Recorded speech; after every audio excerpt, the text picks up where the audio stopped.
থোকায় থোকায় লেবু হয়ে আছে।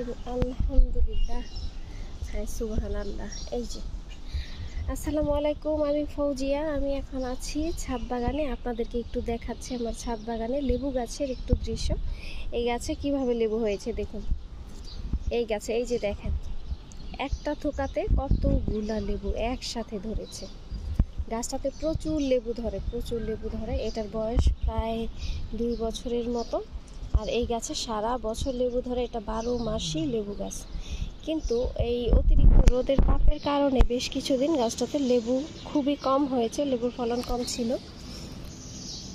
তারপর একেবারে হয়নি তা না, এরকম একটা দুইটা ফাঁকে ফাঁকে লেবু আছে, একটা দুইটা। আর এই লেবুগুলা স্মেল অসাধারণ, খুবই সুন্দর ঘ্রাণ। আর চামড়াটাও একটু মোটা।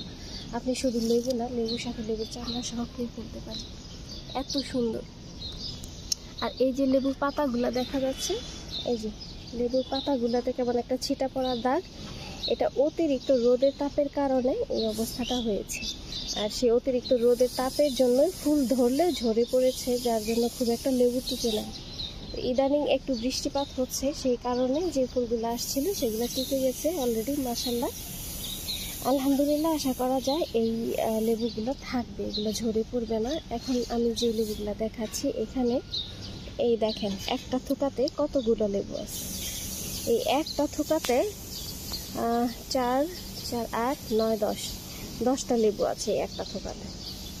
সুবহানাল্লাহ, তাই না? এই যে এই পাশে আরেকটা থোকা দেখা যাচ্ছে, এটা একটা, এই পাশে একটা। তো এরকম 2-4টা থোকা হলেই কিন্তু এনাফ, প্রচুর লেবু হয়ে যায়, তাই না? আমি এই লেবু গাছটা লাগিয়েছি একটা ফলের ঝুড়িতে। সবজি কাটার যত খোসা আছে সেগুলো এখানে ফালি, যার ফলে একটা জৈব সার তৈরি হয়। সবজি কাটার খোসাগুলো এখানে ফালার কারণে একটা জৈব সার তৈরি হয়। এই কারণে লেবু গাছটা সবুজ সতেজ আছে, মাশাআল্লাহ। শুধুমাত্র অতিরিক্ত রোদের তাপ না থাকলে গাছটা আরও সুন্দর থাকতো, আরও সুন্দর থাকতো। আর আমি এই লেবু গাছের টবেই, এই ফলের ঝুড়িতে যে লেবু গাছটা লাগিয়েছি সেটার টবে একটা করলার বীজ ফেলে রাখছিলাম। আর সেখান থেকে যে করলা গাছটা হয়েছে সেটাও একটু দেখিয়ে দিচ্ছি। এই দেখেন কি চমৎকার একটা করলা গাছ, বেশ বড় হয়েছে, এখন করলা ধরছে ছোট ছোট দুইটা একটা। তো এইভাবে আপনারা ইচ্ছা করলে ছাদ বাগানে অল্প জায়গা হলেও লাগাতে পারবেন, বা বেশি জায়গা হলে তো কথাই নেই। খুব বেশি জায়গা নিয়েছে এমনটা না, ছাদের এক পাশেই আমি রেখে দিয়েছি এই ফলের ঝুড়িটা। আর এটাতে এভাবে লেবু গাছ হয়েছে। আমি আসলে খুবই খুশি, এতগুলো লেবু একসাথে ধরেছে। আরেকটা ফলের ঝুড়িতে আমি বেগুন গাছ লাগিয়েছি। গাছটাতে বেগুন হয়েছে, আগেও হয়েছে অনেকবার, বেগুন উঠিয়েছি, খেয়েছি। তবু আপনাদেরকে একটু দেখিয়ে দিচ্ছি। ফলের ঝুড়িতে এভাবে চাইলেই আপনারা 2টা 3টা, খুব বেশি না পারেন 2-3টা বেগুন গাছ লাগালেও আপনাদের ভালো সবজি পাবেন।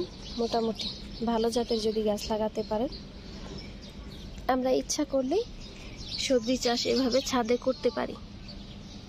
সবজির দাম এত বেশি হওয়াতে, যেহেতু আমরা এত ধরনের একটা সমস্যার ভিতর থাকি যে এত অতিরিক্ত দাম কেন বাজারে, আমরা চাইলেই নিজেরা টাটকা কিছু সবজি আবাদ করে নিজেদের খাওয়ার জন্য করেই ফেলতে পারি। এই যে দেখা যাচ্ছে গাছের পাতা নাই, রোদের তাপে সব ঝরে গেছে ঠিকই, ঠিক মতো পানি দেওয়া হয়নি, কিন্তু বেগুন ঠিকই আসছে। ভালো ফল দেয় এমন জাতের বেগুন করলে অবশ্যই আপনারাও ভালো ফল পাবেন।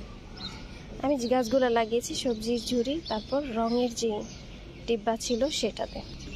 এখানে দেখতে পাচ্ছেন আরেকটা সবজির ঝুড়িতে লাগানো আছে পুঁই শাক। মাশাআল্লাহ, পুঁই শাকও বেশ ভালো। এখান থেকে বেশ কয়েকবার আমি পুঁই শাক উঠিয়ে খেয়েছি।